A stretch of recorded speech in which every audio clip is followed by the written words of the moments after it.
we'll start with growth. Yeah. Right. So it starts with growth. So your main focus with a growth mindset has to be improving yourself. Right. And that's not just a physical thing. It is a purely mental thing. Yeah. And that can cause physical improvements, but it should all start as mental growth. How can I elevate my mindset? How can I think better? How can I improve myself? A lot of times we get focused on what we already do well instead of what we can do better. What do you think as far as growth mindset? I mean, we've been defining this for some time as we've been building this out. What is like your version of? To that point, too, I think it's a moving target. I think the foundation never changes, right? The values never change. Why you're doing it never changes, but your ability to define it might look differently in 10 years as opposed to 10 years ago. And right now for me, it's sort of this subconscious desire to learn and grow. And I say subconscious because, again, many of the things that I've experimented with, I've made practice every day, waking up every morning and making it a note to be positive. 15 minutes of my day impacts my whole day. So little practices like that make it subconscious. So subconscious sort of desire to learn and grow. And then the byproduct of that is you make better decisions. You're more positive. And wait, I got to pause you there. Yeah. Because you said something I want to make sure I don't miss, and that we understand is the subconscious piece to that. So when you talk about having a growth mindset, is a growth mindset then something that you're born with? No. Or is that something that you can build? Yeah. Because if it's subconscious and it's something that you're automatically doing, someone may feel that, well, I don't have those thoughts naturally, just subconsciously. That's a great question. So maybe I can't have a growth mindset. That's and I touched on it very briefly, but you're so right in that question. Subconscious to me is now, after practicing a growth mindset and all the aspects of that for the last 10 years. It's subconscious now that I'm looking for and desiring and fully desiring to learn and grow. But make no mistake, at 18 or 22 or 25, I wasn't there. Okay. Right? I had aspects, moments of brilliance, pieces of my day or my process of mental, stability that were all putting me in the right direction, but it's not even dialed in 100%. I just say subconscious because at this point it's through practice of the last 10 years, man. So it sounds like, and like, make sure I'm getting this right, you're saying in the early stages in life, you don't have a growth mindset really at all, right? You're just figuring out survival instincts, how to survive in the environment that you were born in. Yeah, and real quick, I'll cut you off there because there are two, this is a really binary way of putting it, but let's just say there are two types of people. You're either raised, with the foundation and values of a growth-minded thinker, or you're not. Either way, it doesn't matter. You still have to work at it. It's like a muscle. If you don't continue working at it, there's no ability for you to withstand more or to lift more, whatever the case is. And so whether you're coming from, an environment at home or an environment at school or just a society and culture, you have the ability to have a growth mindset. Let's not define it as different, right? You're all playing the same game. Okay. Some people might have advantages of being raised the right way or being raised in the right environment, whether that be, socially and culturally, what have you. But 100%, it's manufactured. You have to manufacture it yourself, and you have to continue putting the lights on every morning and going to work, right? That's what you have to do, in my opinion. No, I completely agree with that. I'm thinking I want to give props to my dad right now because I am fortunate enough to have been born in a family with a father that early on instilled that in me and made sure. So he'd say things like, Austin, like, you can't say can't. That's like, you're not allowed to say that in our house. Yeah. Because I said, well, Dad, I can't do this. He said, you what? Well, I can't, excuse me? Well, he's like, you can do anything you want to do. That's awesome. Yeah. Anything. And I'm like, that's so valuable. Yeah, so he was really, really pushing me. There was nothing. I said, man, I wish I could, that's why a lot of this video stuff is happening. I wish I could make videos. Why can't you? Let's go get a camera. Okay, well, I don't know how to record. Yeah, you don't know how to do anything. That's the whole point of life. You've got to be learning. That's the journey of life, is learning how to do things. So I figured out how to work a camera, and I'm like, oh, Dad, now I know how to take videos. He's like, yeah. So make like, what do you want to film? Well, I want to make a movie, but I don't know how to. All right, well, you got to learn. You need a program. And he constantly pushed me towards growing and learning new things. And I appreciate, because now I can tell is what you kind of talked about as far as becoming that subconscious, natural thing where when I see something that I'm interested in, I'm also now interested in the learning and development of that thing. But not just when you're interested too. And I know you, so the audience like doesn't have this side or this perspective, but I know the fact that whether you're approaching somebody on the street or just a new opportunity that might not even be for you, you're immediately looking for ways to benefit yourself from that or positively impact yourself from that. Mm-hmm. It's like an opportunity. Oh, hey, this is an opportunity to learn or to grow or to see things in a new perspective, regardless of the fact that it was meant for you or not. You're there, so you're going to make it a positive note, right? And you do that every time, to your point. And I think that's one of those parts to me that isn't as subconscious as it may appear, because I do actively in most situations, like I'm constantly telling myself, like, Austin, what can you learn from this? What can you get from this? What can you learn from this? What can you get from this? Because a lot of the times I start to feel a little overconfident in myself and in my own abilities, and I start to think that, oh man, like I'll talk to someone and I immediately sum them up. I'm like, man, this person is not on my level. That's not on my level. Look at that level. He's not on my level, right? And then I have to immediately make sure that that feeling should also trigger the other feeling that says, oh, Austin, you're feeling up here. Bring yourself back down here. This person knows something that you don't know. It's your responsibility to figure that out right now, right? And then a lot of times I'll engage in that conversation with that individual, and lo and behold, that thing pops up, and then now I feel like this, and they're way up here, right? And I'm like, yeah, well, they're, you know, you can't judge a book by its cover, but always be actively looking to learn something. And then now I know, I'm like, wow, I can grow this much from this individual. I can grow this much from this situation, from this opportunity. Yeah, I think one of the underlines you just talked about too is judgment. I think that more of a growth mindset, one of the factors is lack thereof, like no judgment. You know, everybody's on earth. We all live in the same, you know, hopefully 80 to 100 years.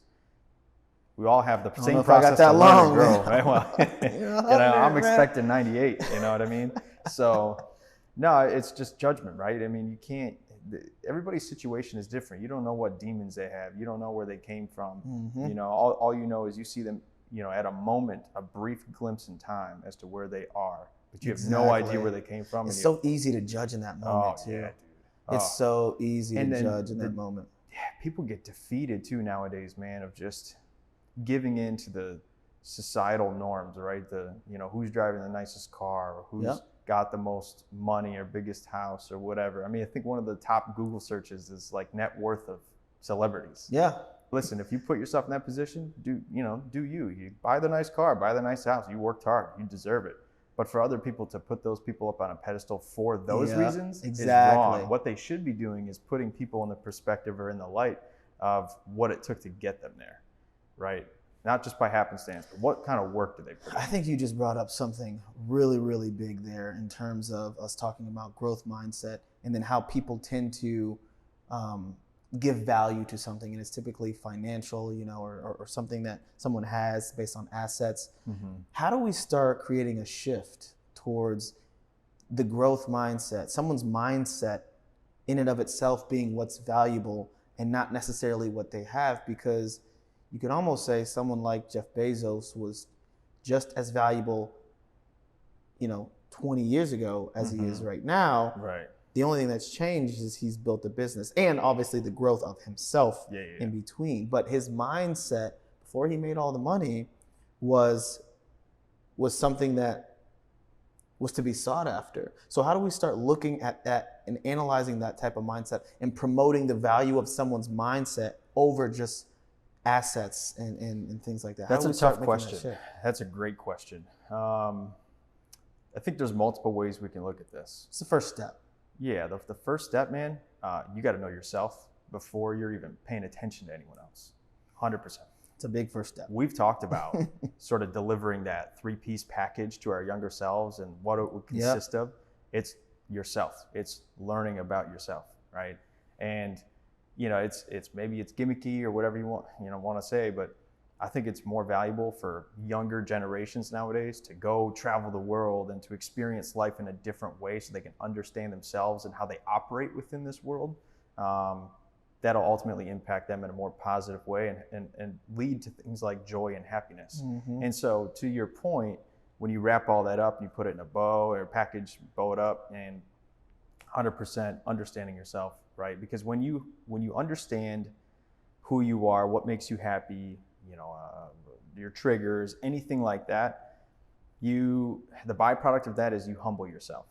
You humble yourself in realizing that you are not these things, and you only have the capability of being these things if you work at them, as like a strengths and weaknesses, for instance. And when you start to break that stuff down, you break down all those barriers that look like ego, that look like overconfidence, that look like even in a negative, like I can't do these things, and you disregard all of them. And you really just simplify your perspective.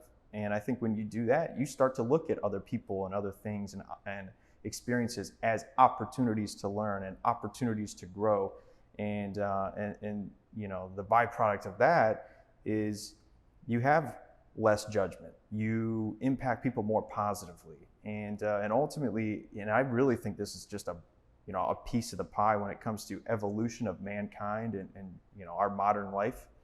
I think that's a huge, huge piece of it. It might be only a piece of it, but it's a huge piece. Well, I think you said one of the big things I heard there was looking for opportunity. And I think that directly related back to kind of what I was asking about.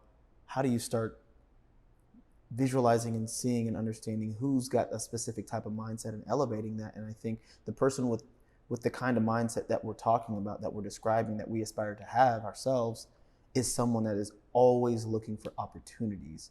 And I think that could be one of the first things that you look at as you're analyzing your family, your friends, the people that you spend a lot of time with, your network. Who's always looking for opportunities to grow, right?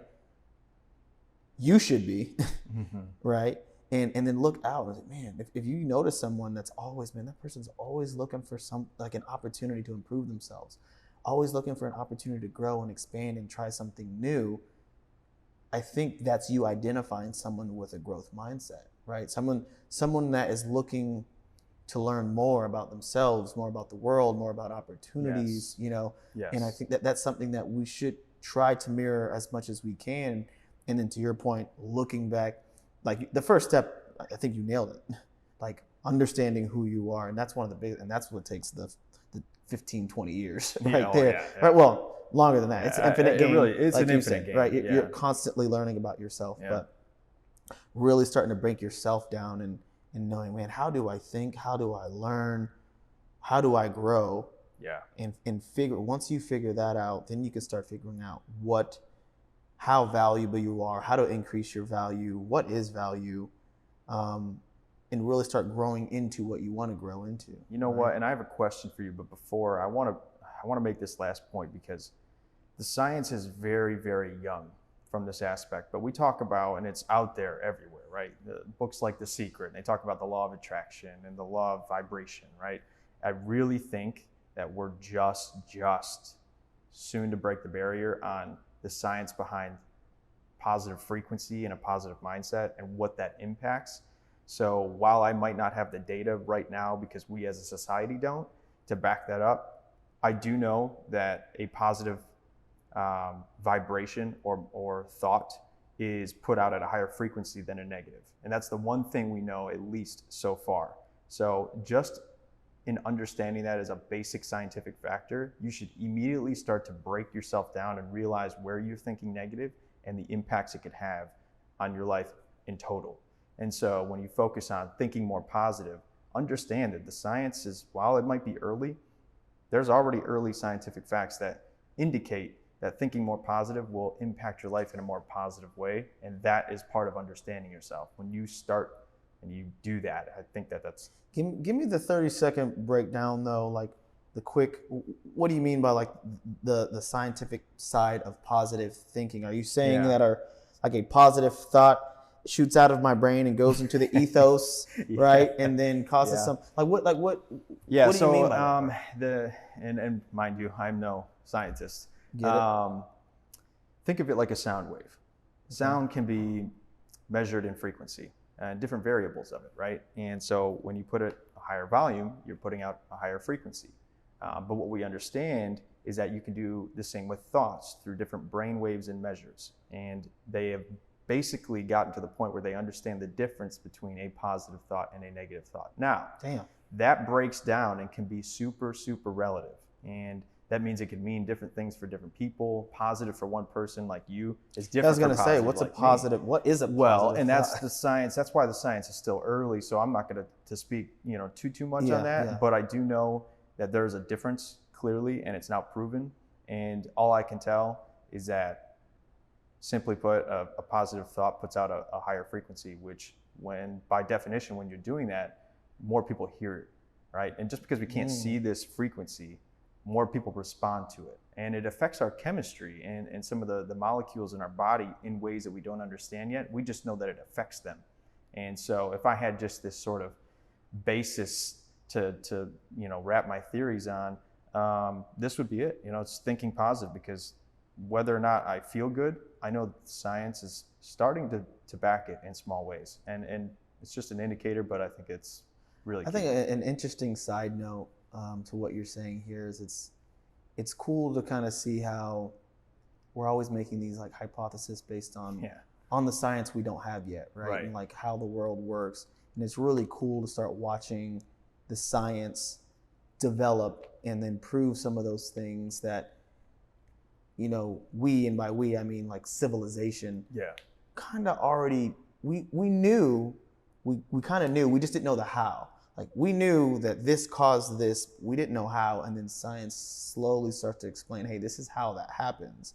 But we get those feelings ahead of time as we're interacting in our space, in the world, and start seeing how things are interacting with each other. So I think it's just kind of cool to see us imagining how things are going to happen, or making predictions on how things are happening, and then see the science prove it. That's a cool it is. It's interesting, and it's kind of, you mirror when people talk about what they think life will look like in 50 years. You get guys like Elon Musk, and they've got all these big dreams. He's actually building it. He's actually building it, right? He's an operator for sure. But it's you kind of put that hand in hand with where, your point, where we see ourselves, not just as a society, but where do we see ourselves as human beings, when it comes to real things like lifespan, or how far somebody can go in life, be that it might be relative. My prediction on that is still like the Matrix. I think I really think we're gonna end up in computers somehow. I mean, it's already happening. If you looked at the Facebook thing with Meta and how they're building the 3D world, as we start to get more and more integrated with technology, we're gonna be living in the internet, man. It's just a matter of time. It's my prediction. All right. Saying it out there. I mean, it's a very easy prediction to make based on the facts, but it's just crazy how the technology is growing so quickly, and how we're integrating with it, and how it's going to change the way we interact. We've got access to so much information right now; it's ridiculous. No doubt. We can see anything at any point in time, whenever we want to do with it, and we're still trying to figure out what to do with that, humanity itself. Well, so let me ask you then, we talked about growth, we talked about delivering a nice fancy package to our younger selves as to what to do and what to look for in life. At what age did you realize, okay, maybe I have the foundation of a growth mindset? And maybe you didn't think quite like, hey, I'm going to define this as a growth mindset. But at what age did you realize and start practicing the ideals and the pillars of bricks and things like that really lead to a growth mindset? I could spend hours and hours and hours in working on something, when we were 15, 16 years old. And generally the people that I'm around get bored around the 15-minute mark, right? 15 minutes we're doing something, that may be a little short, but definitely an hour. Do you think because you had a goal and maybe they didn't? Or do you think that was purely emotional? I think it could be back to that results-based thinking. And the goal itself, because as I'm creating, all I can see is the finished product. Right. That's it. I get in that zone and I start working and I get really, it's frustrated, but it's exciting. It's exciting for me too, because I'm like, I don't know how to do this, but I know in about 60 seconds I'm gonna know how to do this thing. And then I know how to do it, and then you'll see me dancing in my chair. I'm like, okay, like just got it. And then it's on to the next thing. And I'm like, all right, well now how do I do this part? And I'm like, So someone watching is like, man, Austin, like that does not look fun, but it is. Like I actually do enjoy that. And I think it allows me to enjoy the whole growth process. Like I'm gravitated towards the growth process now. Do you feel, because we've talked a lot about, circumstances of us being raised, with, in this case, fathers that instill good values in us. The word can't is not a thing. My dad did the same thing. Yep. And I think that a lot of those pieces like that are common denominators with other people who might have a growth mindset or might have the foundation of one. But when it comes to just making a change, like talking about going into a growth mindset and having the mindset where you go into something with a vision or a goal and you're just going to see it through, right? You're not going to let it negatively impact you. You're just going to jump in, you're going to start doing it. I almost feel like there's this sort of chip on your shoulder, right? Like you're always trying to strive for something. But I think at some point, and this is super early on, or at least at times in life, let's put it this way, at times in life, I didn't have that chip. Most of the time I did, but I found moments, very, very brief moments, whether it be, a byproduct of my circumstance, right, of my environment at home or my environment at school, that I felt that I just didn't have that chip. So I had this kind of lack thereof of a desire to want to learn and grow and do different things. I guess my question is, did you ever feel like that? Did I feel like you had moments in time where you just didn't want to learn or grow? That's a fact. Yes, I've felt like that a lot. It just hasn't been the dominating factor. Yeah. But yeah, a lot of time. I mean, that happens now. I get comfortable in what I'm doing, and I think everyone knows this. I think it's inside your head all the time. Is like, when you're comfortable, you're not growing, and when you're growing, you're not comfortable. 100%. So you start feeling comfortable, and you like the comfort. But the longer you're comfortable, the more uncomfortable you should get, because you should start realizing that, man, I've been comfortable for consecutive days, for consecutive weeks, for consecutive years. That means that I'm not growing. I'm not making any improvements to my life. So I tried to, at a young age, learn to make it a habit to cause discomfort in myself. Like you've got to create that discomfort. Did you feel like at a younger age you created something similar? Like what made you start thinking the way you think now? Did you feel like you needed to make yourself uncomfortable? Or was it more about what you were growing into? Kind of, how did that work? I think like a lot of young men, and my dad can attribute to this, I didn't listen to my dad at all. And so he taught me a lot of those great values, but he taught me, and we've talked about this, through experience, because he knew that was the best way to communicate. He knew that when we had to sit down and have a talk about something I should have been doing differently or better, that I wasn't really going to listen. And I think everybody has that problem, but it was a combination of what he taught me through experiences, which sort of instilled this subconscious how I carry myself aspect of me, and just how I approach things or how I talk to people or whatever the case is. It starts with the small things when you're young. And it was a combination of that, and then me realizing around 9, 10, somewhere in that vicinity, that you have some capabilities and some things that you really can go far with. And it wasn't even a comparison. It was just other people are doing this. Well, Aaron, you can do this. So whatever it takes to do whatever it is, or make the vision or the life that you want to do and you want to create, you just got to get out and build it, right? Mm-hmm. And I think the combination of the two, from foundation and core values to just saying yes, is what that took me. But that was a struggle too. That was at 9, 10 years old, I realized that. But even into my early 20s, I still struggle with keeping the consistency of a growth mindset. And I think what I had to learn was how to pull myself out of those lull moments where I was feeling too comfortable. And I would do that by shaking myself up. For instance, I love to travel.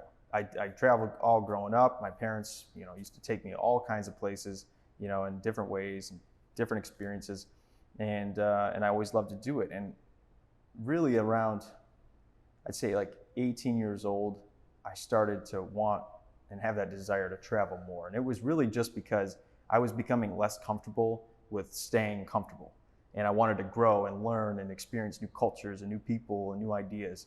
And around 18, I sort of made that shift into a more consistent version of what that subconscious mindset that we talked about earlier. And that started with me literally at, I think I was 22.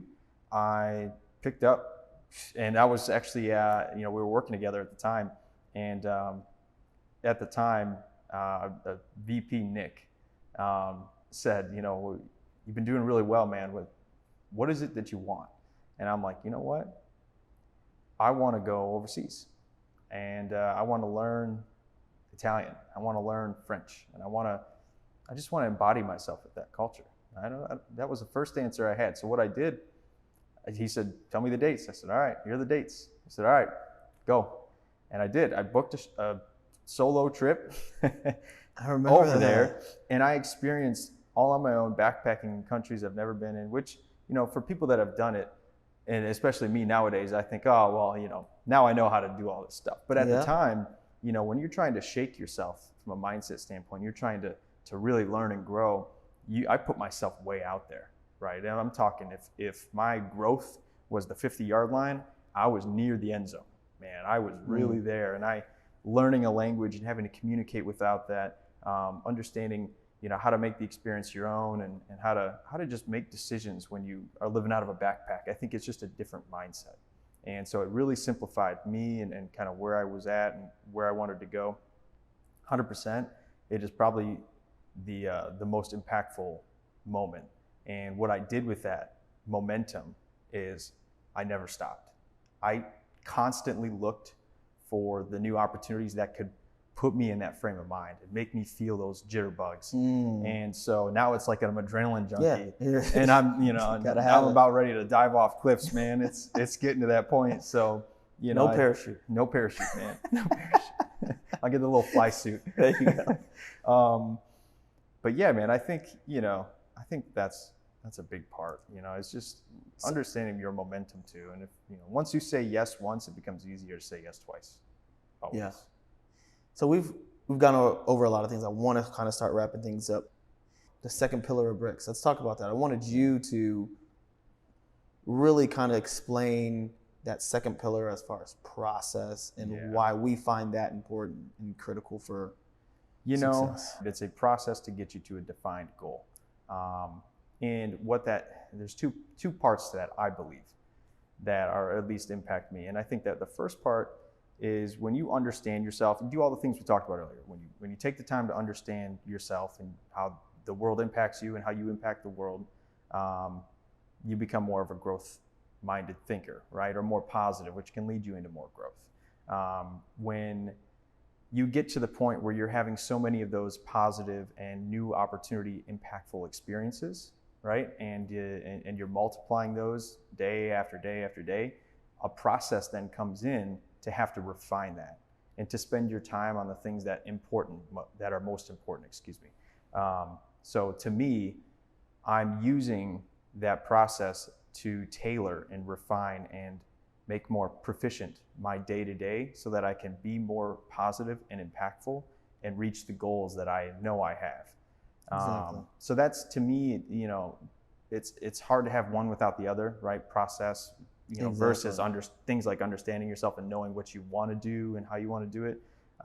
They work together for sure, but I do think the process is a byproduct of you getting to the point where that momentum is creating new opportunities consistently, to where you have to put a process in place and stay, keep yourself on task to complete whatever the goal is. And it can be easy, right? I have a goal at the end of the week of, doing so many things or getting so much done around the house. It could be anything, but I also have a goal of where I want to be at age 55. You know what I mean? Mm-hmm. Financially and otherwise, and that vision, So I think process is huge. It can be multiplied or used in different ways.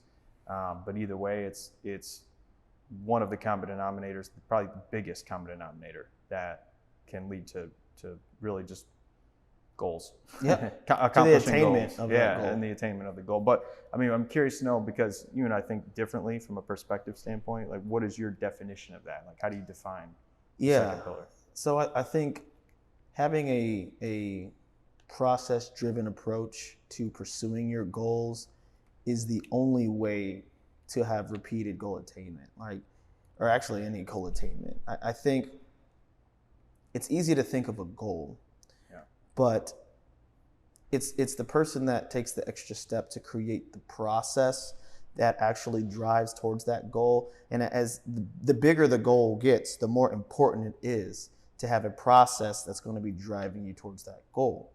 And I think that's why originally when we got together and created the first version of what Bricks was, it was really just based on the process. We met every single week, and it was, we don't know what we're doing. We just know that we want to be doing something more. So we're going to meet every week, and we're going to talk about what our weekly goals were for that week. Hey, this week I wanted to read X many pages of this book.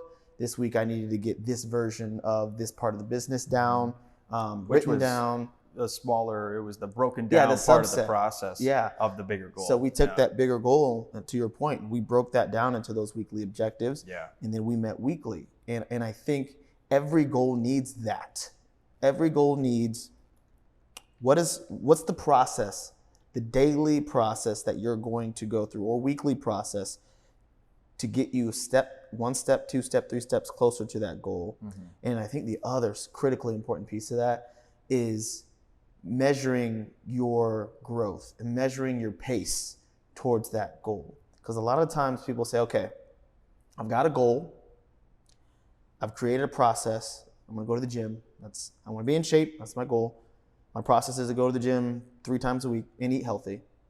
But then they don't actually create within that process moments to check their progress, to make sure that they're on pace to hit the goal in the time frame that we want to hit that goal. And I've done this myself plenty of times. So what happens? You've got your goal, you've got your process, and you've got time. Time goes by, you get to when you were supposed to hit your goal, and Austin, you're still as fat as you were 6 months ago. And you're like, what in the Hello Kitty is going on here? Like, what did I do wrong? I had a vision, I had a goal, I created a process. What did I do? Well, you didn't make sure that your process was effective. You didn't make sure that your pace was getting you towards what your actual goal was in the time frame that you wanted, right? So I think that's critically important and had to become a pillar of Bricks, because while growth mindset is important, your growth mindset is ultimately going to take you towards having some high level goal, bigger than just money, bigger than meaning. Yeah, exactly. Really meaningful, right? Meaning. It's true you meaning. Enjoying life. Exactly. And you'll figure out what that is for you, and you'll not just want it, you'll need it, you'll have to have it once you figure out what that is. And then you're gonna have to try to figure out how to get it. And I think that's where that process side comes in, is understanding you can't just want it, and you can't just take an hour or 2 hours and create a plan to get it. You've got to be willing to create a process in your life that changes your lifestyle, right? We do this weekly. This is Football Sunday. I'd really love to be watching some football right now, sitting here with you. And I love every moment of it.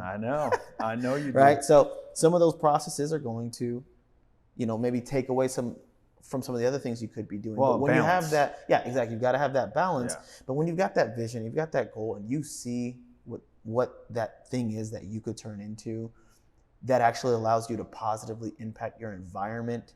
Because that's what I've realized over time, and I could tell you have too, is like, at first we were like, man, I know we could do something big. And then we realized, oh, that big thing is actually just being a positive impact on everyone that we're around. So let me, real quick, I want to interrupt you, because you mentioned, we talked about this actually a few times over the last several weeks, but measuring goals. Because we think so differently, and I'm more of the, I'm just going to go with the flow of the day and kind of, let's see how things go, to whereas you are very much more methodical. Not to say that I'm not, but Yeah. Methodical in a different way. But how do you measure a goal that's not measurable? Like you can break down body fat percentage and weight, right? But you can't break down or measure, I should say. You can break down, but you can't measure, a positive impact on somebody, for instance, right? So if you have a goal that's a little less definable mathematically, what's your process in doing that? You have to find a way to define it, right? So you can't look at. So that's a part of the process. Yeah, that's really the first. That's step. the first step of the process. You can't look at any goal. This is my take on it, but you can't look at any goal and say like, oh man, I can't measure it. So I mean, I'll work towards it, but I can't measure my progress. Like you have to find a way to measure it, and I'm going through this right now because I've got goals now that are easy to measure, like the body fat percentage and blah blah blah, like weight, right? Step on the scale, oh, still fat, go back to the gym, and like it's easy, boom. Yeah, right. But then I've got some other goals where it's more based on what I guess I'm calling milestones. It's like I can't just have this weekly metric that I can measure with it, right? I have to create a milestone so I know what my progress is. You've got to be able to measure what your progress is. So I'll try to find a milestone, something measurable. It doesn't have to be numerical. It doesn't have to be. Ideally, obviously, that's just easier to measure. And I'm an analytical person. I like building dashboards and graphs and charts. Yeah. So you give me some data and we can have some fun with it. But it doesn't have to be that way. But you have to be able to know if you're making progress towards the goal in some way. Right. So even if you're... So it's almost finding the mathematical way of breaking that down. Yeah, just discover what it is. Yeah, and it's almost like a number count of how many, you have to complete all of these tasks to get to this vision that you have. That's the numerical value, right? And that's, okay, well now I have to complete 2 tasks a week in order to make that happen. Okay, well now I can measure that, right, on a week-to-week basis. Yep. Now that'll look differently, and that's a very broad way of putting it. But I think, to your point, that's kind of how I do it. Is I simplify it to the areas that I can break it down in. I'm not trying to force things that can't be forced or to measure things that can't be measured. Keep it simple and look at things that can be defined in a very simplistic, numerical way. Great. That's what I'm going to do. I know in order to hit my body fat percentage or whatever, I could have to go to the gym 5 times a week, which is another way of measuring it. I'm going to go to the gym 5 times a week. But for that vision that is a little bit more fluid, a little less definable mathematically, how many things or how many tasks, how many experiences, how many people do you have to talk to get to the point where you feel comfortable that you've hit that goal, right? And I think when you break that down still, you look at that in a more definable way, right? I just need to have a couple more conversations this week. Okay, great. Let me go out and try and spark up some conversations at a bar or whatever the case is, and you look at it like that. I think it's impactful.